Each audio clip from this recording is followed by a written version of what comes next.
Hello everyone, আসসালামু আলাইকুম। Welcome back to my channel Shifa's kitchen.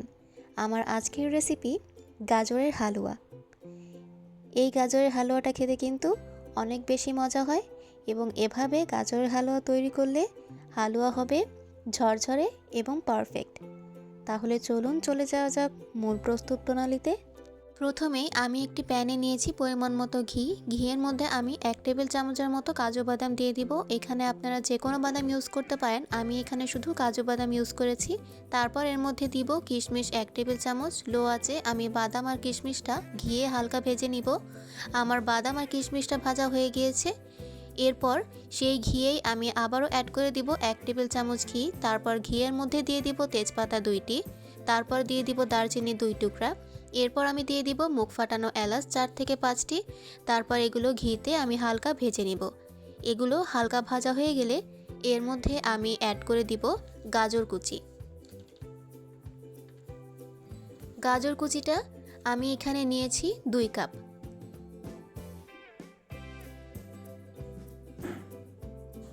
তারপর আমি গাজরটাকে 4 থেকে 5 মিনিটের মতো ঘিয়ে ভালো করে নেড়েচেড়ে ভেজে নিব। চুলার আঁচটা এ পর্যায়ে মিডিয়াম হিটে থাকবে।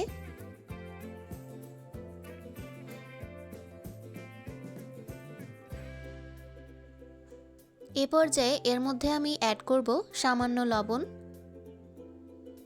লবণটা দিয়ে আমি আবারও গাজরটা ভালোভাবে নেড়েচেড়ে ভেজে নিব। এ পর্যায়ে আমার গাজরটা ভাজা হয়ে গিয়েছে। এখন আমি এর মধ্যে অ্যাড করে দিব লিকুইড দুধ 1 কাপ, অর্থাৎ 2 কাপ গাজরের মধ্যে আমি 1 কাপ দুধ অ্যাড করলাম। তারপর আমি ভালো করে নেড়েচেড়ে মিশিয়ে নিব। এ পর্যায়ে আমি চুলার আঁচটা হালকা কমিয়ে ঢাকনা দিয়ে ঢেকে দিব যতক্ষণ না গাজরটা সিদ্ধ না হচ্ছে। এ পর্যায়ে আমি ঢাকনাটি খুলে দিব। দেখতেই পারছেন গাজরের কালার চেঞ্জ হয়ে এসেছে, অর্থাৎ গাজরটা সিদ্ধ হয়ে গিয়েছে। আমি অফ ক্যামেরায় কয়েকবার নেড়েচেড়ে দিয়েছি। এখন আমি আবারও হালকা নেড়েচেড়ে এর মধ্যে অ্যাড করব চিনি 1/2 কাপ। যারা যেমন মিষ্টি খেতে পছন্দ করেন সেই অনুযায়ী চিনিটা অ্যাড করে দিবেন। এরপর গাজরটাকে চিনির সাথে ভালো করে নেড়েচেড়ে মিশিয়ে নিব। আমি অফ ক্যামেরায় তেজপাতা দারচিনিগুলো ফেলে দিয়েছি। এ পর্যায়ে চিনিটাও কিন্তু গলে গিয়েছে। চিনির পানিটা শুকিয়ে আসা অবধি আমি এভাবে নেড়েচেড়ে গাজরটা ভেজে নিব। চিনির পানিটা কিন্তু এ পর্যায়ে শুকিয়ে এসেছে। এ পর্যায়ে আমি এর মধ্যে হালকা ঘি অ্যাড করে দিব। এতে করে ফ্লেভারটা আরও ভালো আসবে। ঘি দিয়ে হালকা নেড়েচেড়ে এর মধ্যে অ্যাড করব আগে থেকে ভেজে রাখা বাদাম এবং কিশমিশগুলো। এগুলো দিয়ে গাজরের সাথে ভালো করে মিশিয়ে নিব।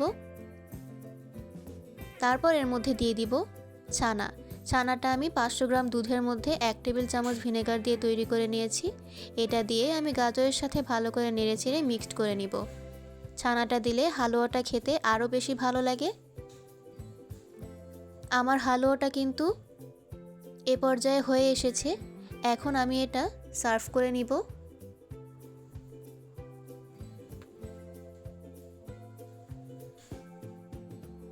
ব্যাস রেডি হয়ে গেল আমার সহজ পদ্ধতিতে মজাদার গাজরের হালুয়া।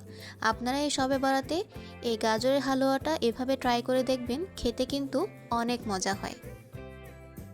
আমার এই মজাদার গাজরের হালুয়ার রেসিপিটা যদি আপনাদের কাছে ভালো লেগে থাকে তাহলে অবশ্যই আমার ভিডিওটাকে শেয়ার করে দিবেন এবং আমার চ্যানেলটিকে সাবস্ক্রাইব করে আমার পাশেই থাকবেন। ধন্যবাদ।